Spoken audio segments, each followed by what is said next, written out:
Hello mga 59, good morning sa ating lahat. Pasensya na kayo, medyo matagal-tagal tayong hindi nakapag-upload ulit ng video. Ayan po yung bago nating laruan mga 59, kapalit sa ating bike na nasunog. Nasunog yung dalawa kong bike mga 59, yung service ko. Kasama sa pagkasunog ng bahay. Ngayon, ito naman muna ang palit natin, e-bike. Hindi siya di makina pero di kuryente. Yan. Jadi e-bike mga 59.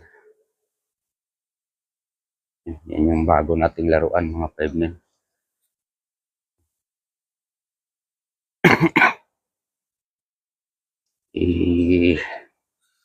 Yung susi niya mga 59. Try natin.